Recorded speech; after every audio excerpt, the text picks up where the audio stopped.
Jadi benar kata Bapak, Yohanes 17 ayat 3 ini adalah jalan yang lurus. Kalau selama ini Anda dan saudara-saudara yang lain mencari-cari yang lurus, ya ini jalan yang lurus, Pak. Tepat seperti yang Anda katakan.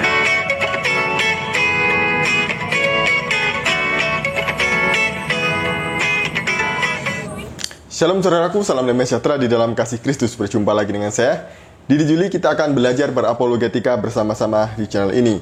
Dalam video kali ini saya mau menanggapi lagi seorang mualaf. Dulu ini pernah saya bahas di video saya. Beliau ini ngaku dari Kristen, padahal bukan dari Kristen. Nah, dalam video kali ini menarik apa yang beliau sampaikan, beliau bahas masih mengenai kekristenan. Jadi dia sudah mualaf lama, tapi masih terus membahas tentang kekristenan. Seolah-olah dia ini adalah orang yang paling tahu tentang kekristenan. Dan kami orang Kristen sangat bergantung dengan dia. Seolah-olah seperti itu ya. Sebelumnya mari kita melihat video berikut ini. Saya lahir sebagai seorang muslim. Karena bapak ibu saya seorang muslim. Kebanyakan orang, mereka ini mewarisin agama dari orang tuanya, tanpa pernah berpikir apakah ajaran agama itu benar, apakah doktrin-doktrin iman yang diajarkan oleh agama tersebut itu benar. Yang penting orang tuaku muslim, maka aku pun muslim. Yang penting orang tuaku Kristen, aku pun ikut Kristen. Hampir semua agama, entah itu Yahudi, Nasrani, Tao, Hindu, Buddha, dan sebagainya, itu kebanyakan karena proses warisan dari orang tuanya. Tapi suatu ketika di tahun 1998, ketika saya masih sekitar umur 14 atau 15 tahun, saya mulai berpikir, karena saat itu saya mulai tidak yakin dengan Muhammad sebagai Rasul. Saya jatuh hati, saya jatuh cinta kepada Yesus Kristus. Bagi saya, Yesus adalah juru selamat saya. Tanpa seorang Yesus Kristus, orang tidak akan mencapai sebuah kebenaran hidup yang kekal, yaitu kerajaan surga. Tapi ketika saya mempelajari doktrin iman ketuhanan Yesus, saya berpikir, kenapa seorang manusia itu dituhankan? Saya cari di dalam Alkitab, baik Alkitab Perjanjian Baru maupun Perjanjian Lama, tidak ada satu kata pun dalam Alkitab yang menyatakan bahwa akulah Yesus, akulah Tuhanmu, sembahlah aku. Tidak ada. Justru yang saya dapatkan adalah Injil Yohanes pasal 17 ayat 3. Inilah hidup yang kekal, karena mereka telah mengenal Engkau satu-satunya Allah yang benar, dan telah mengenal Yesus Kristus yang telah Engkau utus. Inilah hidup yang kekal, artinya adalah inilah jalan menuju surga. Ihdinas siratal mustaqim. Jadi inilah jalan yang lurus, yang tidak bengkok-bengkok. Jadi iman itu harus yakin, harus logis, tidak boleh bimbang. Tidak boleh ada kebimbangan atau keraguan-keraguan dalam iman. Kalau kita melihat video ini dari awal, Bapak ini mengatakan bahwa sejak kecil dia Islam. Tapi ketika umur 14 tahun mulai meragukan Islam dan keluar dari Islam. Ingat ya, Bapak ini keluar dari Islam tidak masuk Kristen, tapi masuk ke Mormon. Sudah pernah saya bahas di video saya sebelumnya bahwa Bapak ini juga mengaku agamanya itu bukan Kristen, tapi Mormon. Jadi Mormon bukan Kristen, tapi bidat Kristen. Dan sudah pernah saya bahas di video saya yang ini. Ingat ya, Mormon adalah bidat yang muncul di abad ke-19, tepatnya pada tahun 1830. Nabinya bernama Joseph Smith yang berasal dari Amerika. Nah, Joseph Smith ini mengaku mendapat penglihatan. Jadi dia bertemu dengan Moroni. Nah, Moroni ini adalah anaknya Mormon yang hidup pada abad ke-4 menurut mereka. Dan memberitahukan ada lempengan emas di Bukit Palmyra yang berisi tentang tulisan-tulisan yang berharga. Nah, kemudian yang kedua, dia mengaku mendapat wahyu dari Tuhan. Nah, inilah kesesatan Joseph Smith. Nah, wahyu dari Tuhan itu berhenti ketika Yohanes menerima wahyunya di Pulau Patmos. Setelah itu nggak ada wahyu. Jika ada orang yang mengaku mendapatkan wahyu dari Tuhan dan mengaku seorang nabi, maka dia adalah seorang bidat sesat. Jadi Mormon itu sesat.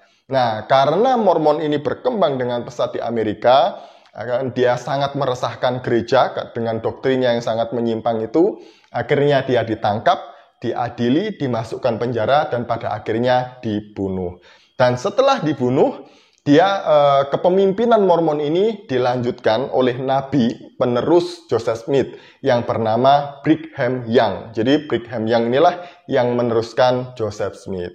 Nah, apa doktrin Mormon sehingga gereja menyatakan bahwa Mormon ini adalah bidat atau sesat? Jadi Mormon ini adalah bidat Arius yang hidup lagi pada abad ke-19. Siapakah Arius? Jadi Arius inilah yang ditentang oleh bapak-bapak gereja di Konsili Nikea pada tahun 325 Masehi. Nah, Mormon ini mirip sekali dengan Arius karena Mormon menolak Tritunggal. Kemudian yang kedua, Yesus adalah anak Allah yang terpisah dengan Bapa. Jadi dia ini seperti yang dikatakan Bapak tadi itu ya, kesatuan dalam misi tapi bukan kesatuan dalam pribadi. Itu menurut Mormon. Yang ketiga, dia menganggap bahwa Alkitab ini firman Allah sejauh jika Alkitab ini diterjemahkan dengan benar dan tepat. Menurut mereka, Alkitab sekarang itu salah karena diterjemahkan dengan banyak kesalahan dan ada campur tangan manusia dan sudah diubah-ubah. Jadi itu menurut mereka.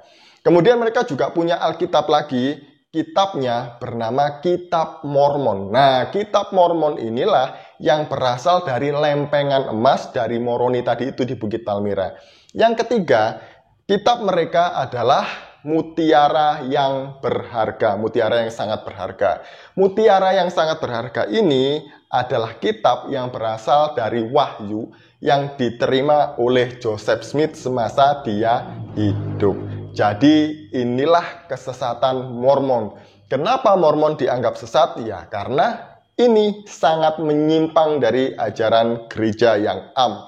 Dan kemudian mereka juga percaya bahwa manusia itu sejak awal sudah bersama-sama dengan Allah Bapa dan Yesus dalam wujud roh. Jadi dia juga tidak diciptakan. Jadi manusia ini apabila hidup dengan suci sampai akhir zaman nanti, maka dia bisa menjadi Allah-Allah yang lain.